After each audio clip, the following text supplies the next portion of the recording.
Yo l'équipe, petite vidéo tranquille aujourd'hui, petite vidéo de présentation mon deck Trou Draco. Je la fais parce que j'ai vendu le deck. En gros ce deck il est très fort, hein. Il est franchement, Trou Draco c'est incroyable comme deck. Mais j'aime pas du tout y jouer. Franchement la mécanique, tu sacrifies, t'invoques, tu pètes, tu sacrifies, t'invoques, tu pètes, tu pioches. Voilà, il n'y a pas tellement de combos. En fait, moi j'adore les decks combos. Et Trou Draco, voilà quoi, c'est vraiment pas ce que j'apprécie. J'ai essayé, je me suis dit, parce que je me le prenais souvent en tournoi. Je me suis dit, je vais essayer, ça peut être sympa, parce que je le trouve vraiment fort. Et je me suis dit, ça pourrait me plaire et tout, machin. J'ai essayé, j'ai joué 3-4 parties, ça m'énervait déjà. Là, j'ai joué pour la dernière fois hier contre un pote. On a fait 2-3 parties contre son zombie. Clairement, il a pas pu faire grand chose. Il en a gagné une, il me semble. Mais bon, c'est vraiment un deck contrôle, hein. C'est une fois que tu as posé ton board, tu utilises tes absorptions de compétences, d'âme, tes jugements solennels. Enfin voilà quoi, t'es en place. Du coup, je vais commencer par les monstres. Je joue un format avec l'extra deck. Je vous montrerai après. Au pire, non, je vais commencer par l'extra deck plutôt. Pour expliquer pourquoi, parce que je joue en super poli et je joue en 3 cerises aussi. Du coup j'ai mis un assaut de l'air Shizuku, Salamandre loup du soleil, le pendule, je sais pas le nom français, je m'en fous un peu. Bout dragon, ouais d'ailleurs non je m'en fous pas, faudrait que j'apprenne parce que pour la faucheur... Ah non remarque non, il y a juste besoin de montrer. Bout dragon des marais, Salamandre chimère, Colosse dragon du tonnerre, Titan dragon du tonnerre, Dragon fusion venin infamé, Triféroverum Prédaplante, numéro 5, numéro 61, Durandal, Artefact et Extérieur Naturia. Je vous montrerai pourquoi je joue l'Extérieur Naturia. Petit combo, vous devez vous en douter si vous connaissez un petit peu le deck Trou Draco. Alors, du coup, un Chevalier Dynamite, évidemment, dans ce deck c'est obligatoire. Un Métarion, 7 véritables dracons battants. Tac. Ça se complète à ça. Parce que quand ça c'est envoyé au cimetière ou détruit au combat ou par effet de carte, tu peux spé de ton extra deck un monstre terre, eau, feu ou vent. Vu qu'il est terre, celui-là, il est beaucoup trop fort dans ce deck. Un véritable dracon combattant. Un enflammant aux températures x3. Ils sont où les autres? Ah, ils sont là. x3, évidemment. C'est ultra fort. Attends, je vais vous mettre comme ça plutôt. Deux demoiselles des majestés, très fort aussi, hein. Ça permet de tuto les monstres, ça permet de tuto les magies. Et l'autre c'est tuto les pièges, et puis si tu peux les activer directement, donc c'est plutôt fort. Même d'ailleurs les magies aussi, hein, tu peux les activer directement, mais c'est mieux pour les pièges, hein, parce que bon, tu peux spé de ton cimetière ou réduire l'attaque par 2, c'est quand même ultra fort. Et 2 Amano Iwato, pour empêcher tous les effets, genre des haches, comment ça s'appelle, hurluberlu, des veileurs, enfin plein de trucs comme ça. Ça annule tous les effets. Sur le terrain, dans le cimetière, et évidemment dans la main. Tac, ça. Donc je joue 1, 2, 3, 4, 5, 6, 7, 8, 9 monstres. C'est largement suffisant dans ce deck. Sachant que tu pioches à mort, tu as des pots de dualité x3. Donc bon, retour du véritable Draco, qui permet de spé du cimetière. 3 Apocalypse véritable Draco qui permet de réduire l'attaque par 2 en détruisant une carte véritable Draco ou roi véritable, et tu peux spé évidemment derrière, hein, juste après ça, c'est très fort. Une absorption de l'âme et une absorption de compétences. Putain, fait chier, il y a plein de petits points sur mes cartes, ça m'énerve ça. Pourtant j'en prends hyper soin, je les garde toujours dans les boîtes, mais il y a toujours des petits trucs de poussière, de petits trucs qui se mettent. Enfin bon, absorption d'âme et absorption de compétences. T'actives en payant 1000 life points tous les deux. Ça c'est pour les monstres bannis dans le cimetière. Ça annule tous les effets. Ça c'est pour les monstres sur le terrain, face recto.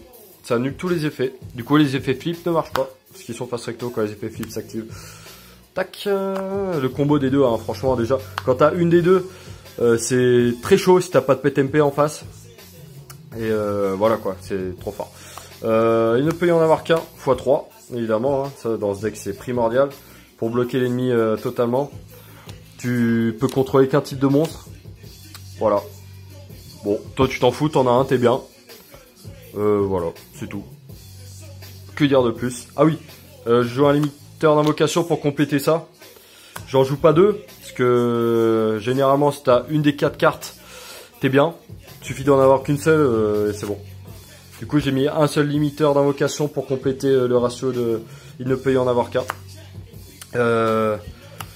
3 jugements solennels obligatoires dans ce deck. Hein. En plus la banlist est passée à 3 alors qu'avant c'était à 2. Obligatoire en x3, c'est ta seule vraie negate on va dire. Qui pète bah, tout quoi, hein. Jugement solennel, hein, vous connaissez, hein, ça détruit tout, ça annule tout. Et ça envoie au cimetière. Donc bon voilà, c'est trop fort. La meilleure carte du jeu. Pour ce deck en tout cas. Ordre impérial x1. Bah évidemment, hein, de toute façon en plus tu peux le sacrifier si t'as des magies activées derrière. Avec le trou Draco tu peux le sacrifier donc c'est ultra fort quoi. Alors on passe aux magies. 2 disciples du véritable Draco Phoenix. J'en joue pas 3. Je trouve 3 ça sert à rien, ça brique. Ça sert à rien. Vaut mieux avoir des bonnes cartes à côté fixe complète. Et puis vu que je joue super poli et les ogres, je devais faire un choix. Du coup j'ai mis 2 disciples de véritable Draco Phoenix qui permet de recycler. Donc bon pareil ça joue en x2, c'est largement suffisant je trouve. Tu recycles tout le temps. Donc bon, ça sert à rien d'y jouer en x3, hein, clairement. Tu peux jouer en x3, véritable.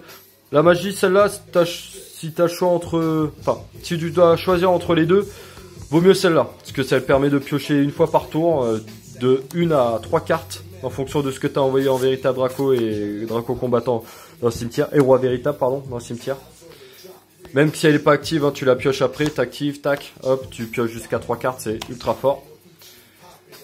2 super polis du coup hein. Voilà, je vous explique pas, vous connaissez. Dans ce deck c'est fort. En plus je me sers pas de mes zones extra donc voilà, elles sont tout le temps libres. 3 pots de dualité obligatoire dans ce deck. Vu que tu spé pas dans le deck, tu fais que des sacrifices, c'est obligatoire. 3 diagrammes diaconiques obligatoire aussi hein. C'est ta carte de tuto qui permet de tuto tout, qui permet de détruire des magies, des pièges. Donc de péter des cartes en parallèle de l'adversaire. Donc ça c'est obligatoire en x3. Et bien sûr la petite Terra qui se complète avec. Vous pouvez jouer métaverse. Mais bon vu qu'on utilise 3 pots de dualité et 3 cartes d'exécution. En général il n'y a pas besoin de la métaverse. 3 diagrammes. En plus ce diagramme ce qu'il faut savoir aussi c'est que si tu en actives un, tu actives l'effet. Tac, t'en reposes un par-dessus, tu peux réactiver l'effet. Voilà. C'est bien de le savoir, c'est très fort. Carte d'exécution x3, voilà, c'est très fort aussi. Voilà quoi, en plus, bon, le mieux c'est de le faire en une phase pour permettre de faire des dégâts à l'adversaire. Puis voilà quoi. Présentation finie. Il y a rien d'autre à dire de plus. Le trou Draco, t'invoques par sacrifice, tu pètes des monstres, des magies, tu réduis les attaques par 2 en effet continu. Voilà, t'as des gros tons sur le terrain. Moi, ce que je vous conseille pour affronter du trou Draco, faut être aussi con que le deck. Désolé de dire ça, mais c'est vrai. Si t'invoques un... Alors, bon, je vais vous faire un petit exemple. On va dire, t'as ça sur le terrain. Ça avec, je sais pas, un ordre impérial, quoi que ce soit. Tac, tu te démerdes pour avoir... un gros ton sur le terrain et attaquer avec celui-là. Parce qu'il a pas de défense. Donc, c'est soit tu pètes ses monstres, soit il te pète les tiens.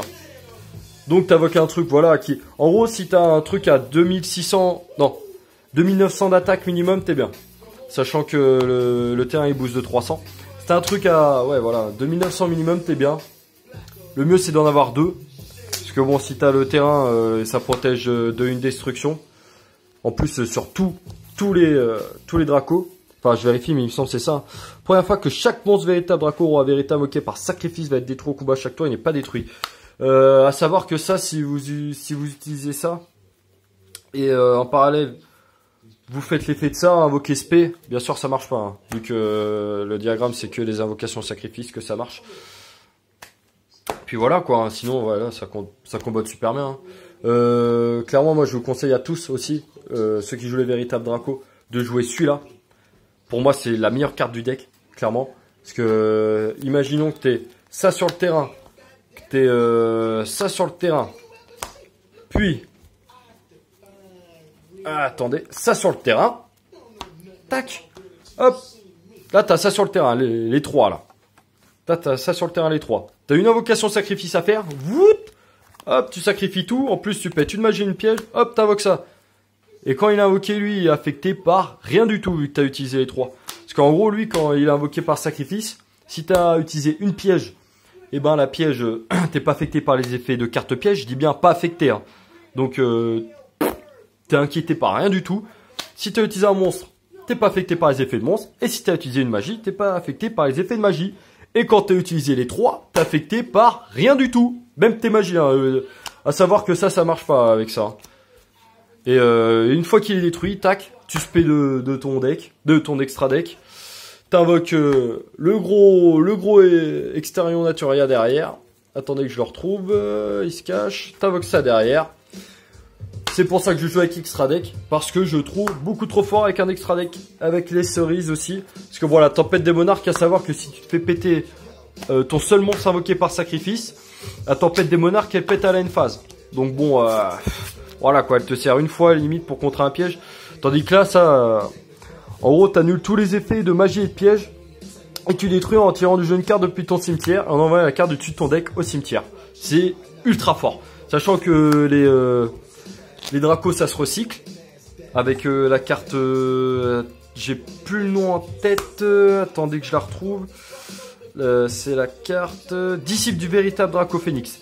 Sachant que ça se recycle avec ça, si tu envoies une véritable Draco ou roi véritable, voilà, c'est limite avantageux quoi. Donc voilà. Le deck est très fort, hein. Franchement, si vous savez pas quoi faire, bon, c'est un petit budget quand même, hein. Il m'a coûté environ 200 balles le deck. Parce que bon, après, j'ai beaucoup de rareté dedans. Et puis, je l'ai bien boosté aussi. 200 balles code CM, même exactement 237. J'avais fait la liste, 237. Parce que j'ai des diagrammes de la première édition qui code 20 balles. Celle qui a été rééditée, elle code 10 balles. Ça coûte assez cher. Mais c'est vrai que c'est efficace en tournoi. Moi perso, quand j'ai ça en face, ça m'énerve. Je déteste avoir un trou Draco. Surtout que moi je joue Salah en tournoi, je joue tout le temps Salah. J'adore ce deck, il tourne super bien. J'ai fait un deck vraiment énervé de ouf. Et je trouve il tourne super bien, il pose des boards de malade, il négate à peu près tout. C'est très chiant d'avoir un trou Draco. Donc moi si vous jouez en tournoi, moi je vous conseille toujours de sider au moins, d'avoir au moins 4 MP. Moi je joue à 2 Cyclone Cosmique qui bannit, pardon, je cherchais, j'étais plus sûr. Ou alors je vous conseille Cyclone Intergalactique qui pète une MP face cachée. Et puis quand le cimetière le tour d'après ou le tour d'après, après, tu peux péter une magie face recto. Du coup c'est pas mal. Contre les trous Draco, ça reste quand même sacrément efficace. Et puis je joue 2 tourbillons jumeaux pour contrer ça. Donc voilà. Bon, j'espère que vous ferez pas de trous Draco. Ouais, clairement, je vous conseille de le faire. En vrai, franchement, il est très très fort ce deck. Hein. Mais pas contre moi. Si vous jouez contre moi, les gars, pas de trou Draco, ça me fait chier. Voilà. Bon, les gars, à la prochaine. On se dit à plus. Portez-vous bien. Faites pas de conneries. Enfin, pas trop. Faut en faire un peu, sinon on se fait chier dans une vie. À la prochaine. Salut, équipe.